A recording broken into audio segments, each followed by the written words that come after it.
নমস্কাৰ, সকলোকে স্বাগতম জনাইছোঁ। আশা কৰোঁ আপোনালোক সকলো ভালেই আছে। মই বাৰু ভালেই আছোঁ। মই আজি অকণমান পোলাও বনাব ওলাইছোঁ, মটৰ পোলাও। পোলাও সকলোৱে বনায়। মই বনোৱা ধৰণটোহে আপোনালোকৰ সৈতে শ্বেয়াৰ কৰিছোঁ। মই পোলাও বনাবৰ বাবে অকণমান পিঁয়াজ কাটি লৈছোঁ। পিঁয়াজ কাটি লৈছোঁ, এটা তেজপাত লৈছোঁ আৰু লং দালচেনি লৈছোঁ।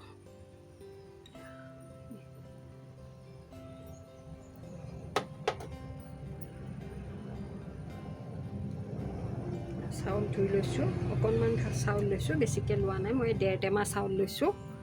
আশা কৰোঁ আপোনালোকৰ ভিডিঅ'টো চাই যদি ভাল লাগে তেনেহ'লে লাইক কমেণ্ট কৰিব, আৰু যিসকলে নতুনকৈ চাই আছে নিশ্চয় ছাবস্ক্ৰাইব কৰি কাষত থকা বেল বটনটো দবাই ল'ব। আৰু যিসকলৰ ভাল নালাগে স্কিপ কৰিব পাৰে। মই কুকাৰত ৰিফাইন তেল দিছোঁ, দালচেনি আৰু লং এটা দিছোঁ, তেজপাতটো দিছোঁ, পিঁয়াজখিনিও দি দিছোঁ।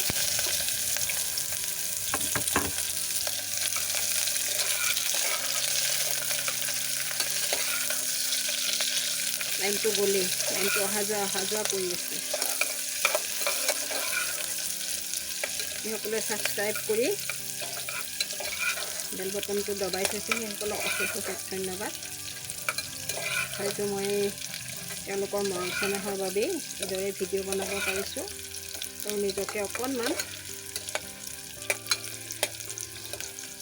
ঠিককৈ ৰাখিব পাৰিছোঁ বুলি ভাবিছোঁ, কাৰণ যি এটা ধুমুহা মোৰ মাজেৰে পাৰ হৈ গৈছে, সেই ধুমুহাটো আৰু কেতিয়াও শেষ নহয়। পাহৰিব নোৱাৰোঁ বাৰু, কিন্তু তথাপিও উপায়টো নাই। ধৈৰ্য সহকাৰে পাৰ কৰি গৈছোঁ। সকলোৰে মৰম চেনেহৰ বাবেই হয়তো পাৰ কৰি গৈছোঁ।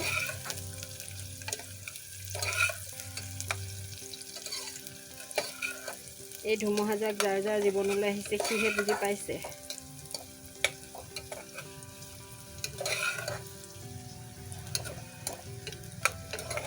পিঁয়াজটো অকণমান ৰঙচুৱাকৈ ভাজিম।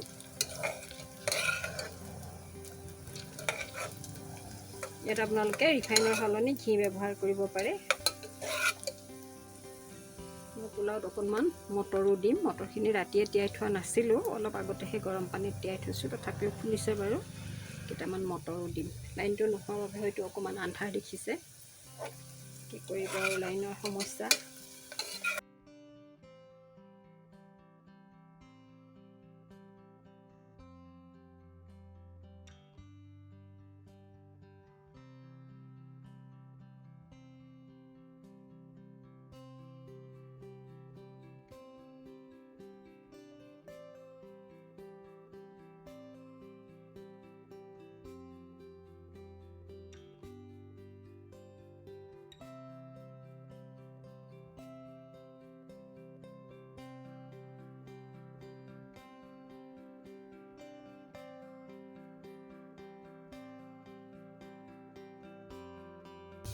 আপোনালোকৰ ইয়াতে এটা কথা কওঁ, আমাৰ ঘৰটো ৰাস্তাৰ কাষত, একেবাৰে ৰাস্তাৰ কাষত।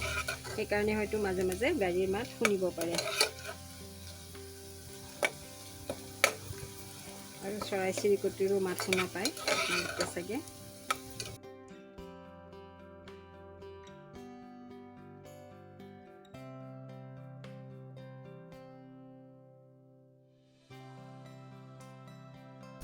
পিঁয়াজটো ৰঙা হওক।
আপোনালোকে বেছিকৈ চাউল দিলে পিঁয়াজটোৰ পৰিমাণটো তেনেদৰে দিব। মই মাত্ৰ 1 টেমা দিছোঁ, সেয়ে মই পিঁয়াজটো একেবাৰে কমাই দিছোঁ। ৰিফাইন তেলটো যথেষ্ট দিয়া নাই।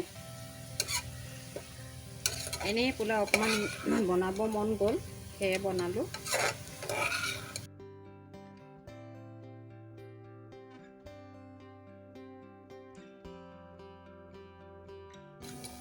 মই এতিয়া প্ৰায় চাউল দিব পৰা হৈ গৈছে। পিঁয়াজটো ৰঙা হৈছে আৰু পিঁয়াজৰ পৰা এটা ধুনীয়া ভাজা গোন্ধ ওলাই আহিছে।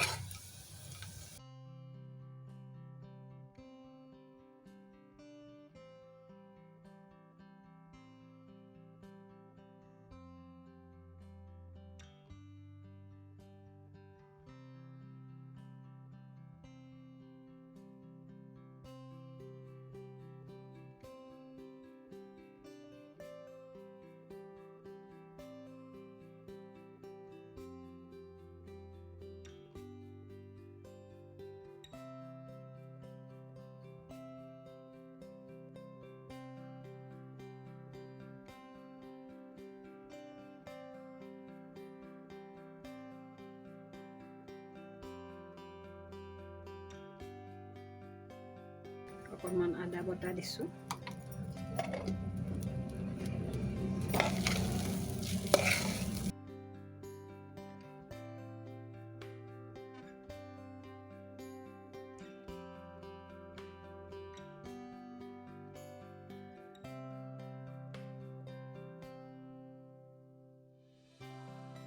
ইয়াতে মই অকণমান ঘি দিম এতিয়া, গোন্ধটোৰ বাবেহে। অকণমান দিছোঁ, সৰু চামুচেৰে চাগে 1 চামুচমানহে হ'ব।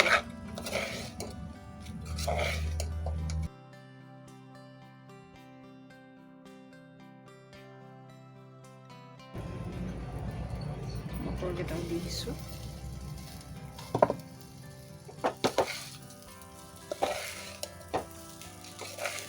অলপ ৰঙচুৱা হোৱালৈকে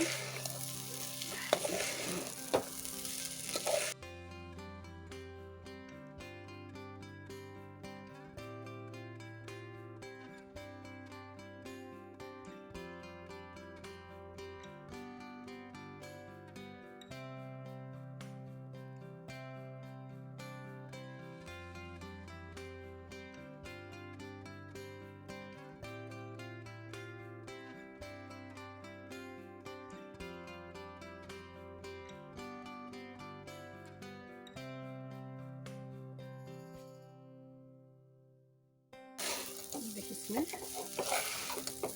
এনেদৰে ভাজি থাকিব। অকণমান ধৈৰ্য লাগিব বাৰু, যিসকলে বনায় সেইসকলে গমেই পায়।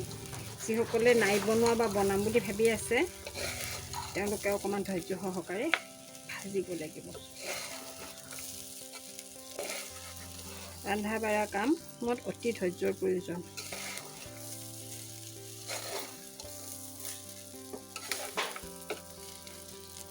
ইয়াতে মই গৰম মছলাৰ গুড়ি অলপ দিম।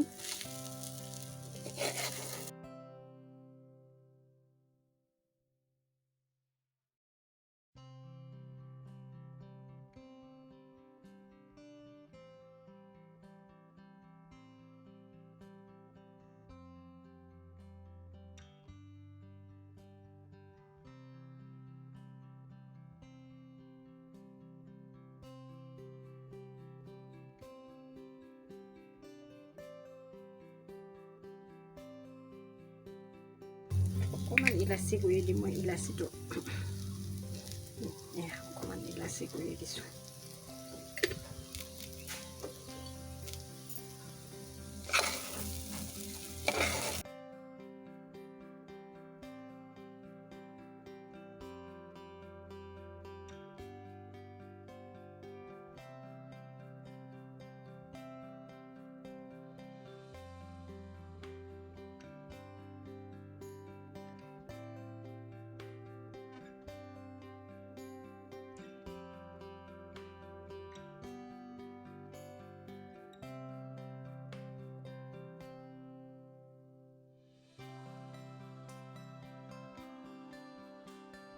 চাওক লাৰি লাৰি কালাৰটো এনেধৰণৰ হৈ আহিছে। এতিয়া মই পানী দি দিম ইয়াতে।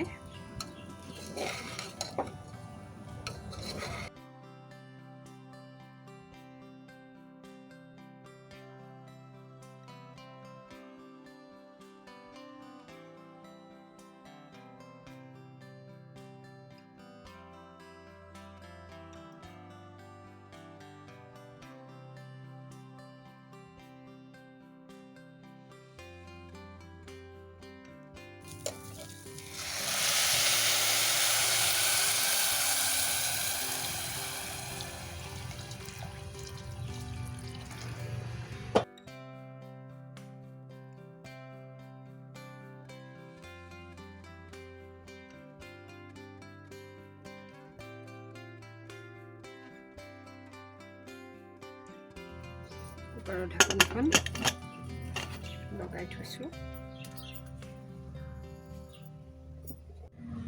এয়া চাওক মটৰ পোলাওখিনি মোৰ হৈ গ'ল। এয়া সাধাৰণভাৱেই বনাইছোঁ নিজে খাবৰ বাবে, তথাপিতো আপোনালোকৰ লগত শ্বেয়াৰ কৰিলোঁ। পুনৰ সকলোকে ধন্যবাদ জ্ঞাপন কৰিছোঁ। সকলো ভালে থাকক, কুশলে থাকক। পুনৰ কৈছোঁ, যিসকলে ছাবস্ক্ৰাইব কৰা নাই ছাবস্ক্ৰাইব কৰিব, লাইক কমেণ্ট কৰিব আৰু কেনেধৰণৰ ভিডিঅ' লাগে নিশ্চয় জনাব। ধন্যবাদ।